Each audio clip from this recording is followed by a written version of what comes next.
What is going on, guys? Hey, I wanted to come back to you, and I wanted to bring you a story. Actually, it's an update on a story that actually I did not do. But anyways, this apparently a few weeks back, a young woman rented an e-bike for her to use after work, apparently. And when she got out there were 5 young men, 5 young black men. You'll find out in a minute why this is so important. Again, 5 young black men who were taking the bike. And the 5 young black men said, "That's our bike." She said, "No, that's my bike. I paid for that. I reserved that. I want my bike." And they said, "No, it's our bike." So again, they grabbed it, she grabbed it, and she ended up saying, apparently, towards the end of the video that, because this was all captured on video, that she needed help. She needed people to help her. Again, she's one woman with 5 guys. But again, man, apparently that's racist.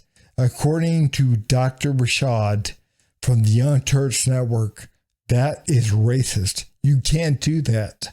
And apparently, man, he did a video on this back a couple weeks back saying that she's a Karen and a racist and everything else. And anyways, man, flash forward to this week. The lawyer for this young woman came out and said, "Here's the receipt. It was hers. Here, we can prove this. That was her bike. And we can prove it by the numbers. That was her bike.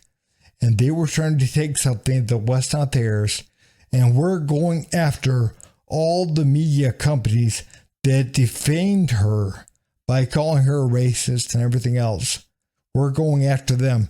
So I would think that includes Dr. Rashad at the Young Turks Network. I would think it does. But again, I could be wrong, but I would think it does. But I'm going to bring to you a little bit of that initial video he did. And I'm going to bring the updated video. And I'm going to bring the lawyer on TV talking about how they're going to bring a lawsuit against these media companies. But guys, if you would, please like, subscribe, and leave a comment down below. Thanks. I have the full background on this Karen. The Karenicity is unbelievable. Put up the picture. We got her name, where she works, her boss. I want to remind you of a couple of things that happened in this video. Obviously, it is telling, right? She said, and I quote, "You are hurting my fetus, my unborn child." Did you all hear that part? She said that. Why did she say that? Because that bolsters her argument to do what she's attempting to do, which is theft under any other circumstance. We will call this attempted theft if the black male went up to the white female who paid for her opportunity to utilize the device and he decided to grab it and try to take it. We will call that clearly attempted theft. Several days later. When are you going to get an answer, sir? We are going to get an answer when we start filing defamation lawsuits. Wow. It's going to go to that? You Well, feel that the your media client has been had defamed? Without question. She's been called a racist. She's been called a thief. There are reasons defamation laws exist, and we plan to pursue that. A few moments later. So let me contextualize this properly, okay? Naturally, we reported on our video as the facts were presented at that time. By the time we reported on this video, well, there was no actual statement yet from the other side. The hospital had a statement at that time, and they were troubled by what they saw as well. So were we. Now, if this is true, which confirmation is still pending, still trying to find the individuals who are part of this narrative on the other side. If it is true, it does prove, in my opinion, that Ms. Comrie had a good faith belief that she, in fact, had a right to the bike. That doesn't mean the young men did not. It doesn't mean they did not have a good faith belief that the bike was not hers. That part of the story is important too. Yelling, "Help me, help me," when there's a conflict over a bicycle in the middle of the street and there's a young black male next to you, that could be a very dangerous situation for something that's basically a civil dispute. So while I will absolutely continue to update the story as the facts prevail, I will say there's a wisdom to being civil in all cases. Okay, doctor, we got to be honest about a few things here. Number one, again, this woman, she paid for this. She has to receipt for it. Like her attorney says, she has to receipt and can prove this. And in fact, if that's the truth, which I'm sure it is, because again, he got on national television and said he is coming after people like you. Again, people, that defamed his client. People, again, that attacked her character. They said, in fact, that she was lying and that she is a Karen. And again, they got her placed on leave from the hospital. And again, you say things like, well, the hospital, they were concerned about how this looked too. Yeah, they were. And the reason why they were concerned about how this looked is because of people like you. People like you blow that whistle, that race whistle. Oh, it's racism. And again, they don't want to be seen as an employer of a racist person. So again, they're going to put her on leave. They're going to put a 6-month pregnant woman on leave because of people like you. Because they're racist like you. That is what's going on. And again, to sum things up again, this woman has the receipt. She has the receipt for the bike. She has the receipt. She can prove that she reserved this bike to be used by her. She's the one that reserved it. Again, you want to place all responsibility on this woman, but no responsibility at all, which is what the problem is now in today's world. No responsibility at all on these 5 young black men. None. They have no responsibility to bear at all with this, according to you. They have no responsibility. Again, she has responsibility, and she ought to be ashamed of herself for saying something like, help me, please help me. She has to bear full responsibility because again, that according to you and people like you, that puts her words put them in danger. And no, they don't. And you know damn well they don't. I mean, come on, man. Let's look at what just happened with the Daniel Penny situation. Again, the poor guy is being prosecuted. Why? Because of people like you.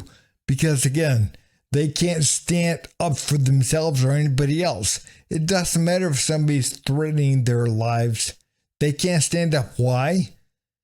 Because they'll be arrested. They'll be charges will be filed against them.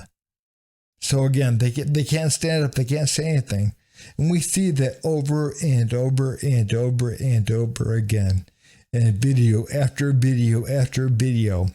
Man, again, all these people won't stand up for people like on subways or, wherever, because, man, they're too afraid of being called a racist and they're too afraid of the backlash. So again, they would rather let somebody get harassed or groped or beat up or whatever. It doesn't matter. I mean, we just saw a black man punch a white woman in the face on a subway video because she said to him, take a chill pill. Because again, man, she said, take a chill pill. That justifies being punched in the face. Again, nobody stands up. Nobody stood up. And nobody will. So no, you don't have to worry about the poor black guys, man. Nobody's going to run over and lynch them. Nobody cares. Nobody cares. Nobody wants to get involved with any of this stuff. They're too afraid. And again, racists like you that spew this vile. Again, man. Again, people are not going to stand up. They don't want to be called out.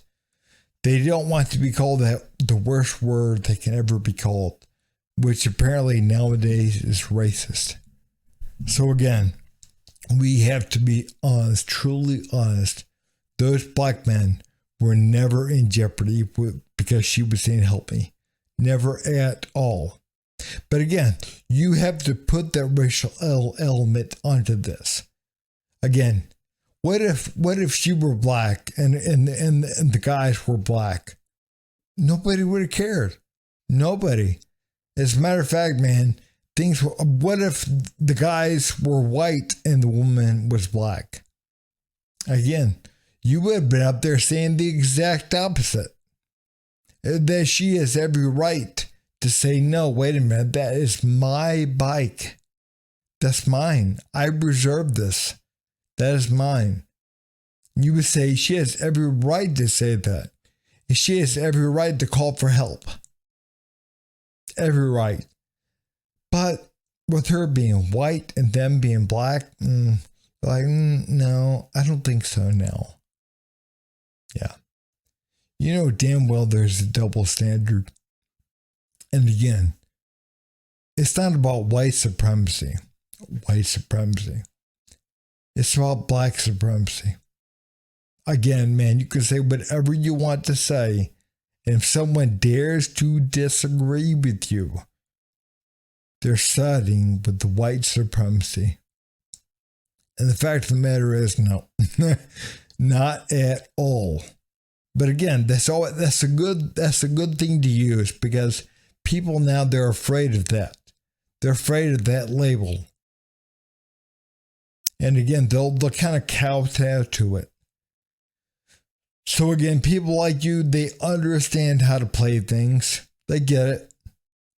They get it. But again, only until people are strong enough to stand up and say, no, you can call me whatever name you want to call me. I am not that thing. And I don't care what you call me. I don't care. But until that day happens, man, people like you will use the racist dog whistle because, again, you people are the ones using it. You people on the left, man, you're the ones that use white supremacy, racism, whatever, every damn chance you get. It's people like you. Again, man, it's not the right. It's not the right-hand side of the aisle that uses racism. Not at all. But hey, guys, if you would, please like, subscribe, and leave a comment down below. Thanks.